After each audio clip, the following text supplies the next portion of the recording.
যখন রিভিউ নেওয়া দরকার তখন চুপ করে থাকে, আবার যখন আউট হয় না তখনই ঠিক সাথে সাথে রিভিউ নিয়ে নেয়।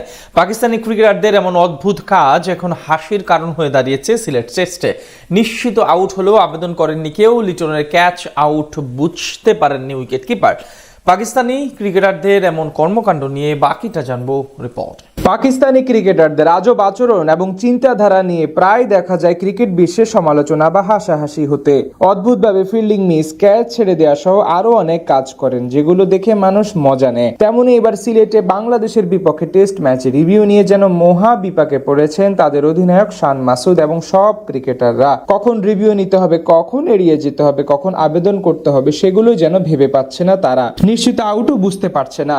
মাঠে খেলতে নেমে সবার মনোযোগ যেন অন্যদিকে। প্রথম ম্যাচে মিরপুরে শান্তদের কাছে বাজেভাবে পরাজিত হয়ে এমনিতেই বেশ করুণ অবস্থা পাকিস্তানের। চারদিক থেকে সমালোচনা সহ্য করতে হচ্ছে শাহিন আফ্রিদি, মোহাম্মদ রিজওয়ানদের। তাছাড়া সম্প্রতি মাঠের পারফরমেন্সও একেবারে মন মতো হচ্ছে না তাদের। সেই সমালোচনার জবাব দিতে এদিন সিলেটে বাংলাদেশের বিপক্ষে আগে বল করার সিদ্ধান্ত নেয় পাকিস্তান। বোলিং এর শুরুটা অবশ্য ভালোই করেছে তাদের পেসাররা। স্বাগতিকদের টপ অর্ডার এবং মিডল অর্ডার ধসে দেন দিনের প্রথম ভাগে। তবে এর মাঝে বেশ কিছু আলোচিত ঘটনারও জন্ম দিয়েছে পাকিস্তানের ক্রিকেটাররা। বিশেষ করে রিভিউ কাণ্ড অবাক করেছে সবাইকে।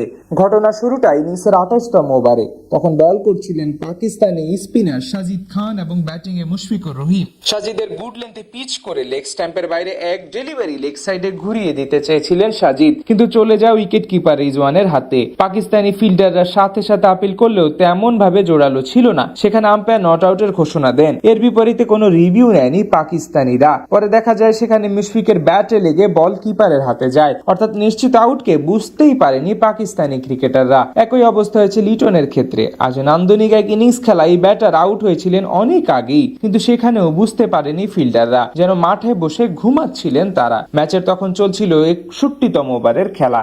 তখন লিটন অপরাজিত ছিলেন মাত্র 52 রানে। সেই মুহূর্তে খোরাম শাহজাদের বাউন্সার পুল শট খেলতে গেলে বল চলে যায় কিপারের হাতে। সাথে সাথে আবেদন করলেও এই যাত্রায় সাড়া দেননি আম্পায়ার। পরে রিভিউ নিয়েও নেননি পাক কাপ্তান। পরে রিপ্লেতে দেখা যায় সেটিও আউট ছিল, কিন্তু উইকেট কিপার রিজওয়ান ব্যাটে লাগার কোনো শব্দই নাকি পাননি।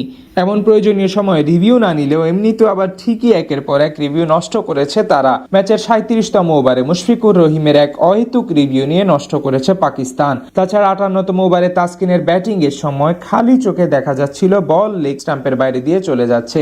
সেখানে ঠিকই রিভিউ নিয়ে লস করেন শান মাসুদ। মোটে 3টি রিভিউ অহেতুক নষ্ট করলেও কাজের সময় ঠিকই বুঝতে পারেনি পাকিস্তানের ক্রিকেটাররা। তাদের এমন কাণ্ড দেখে এখন আলোচনা করছে সবাই।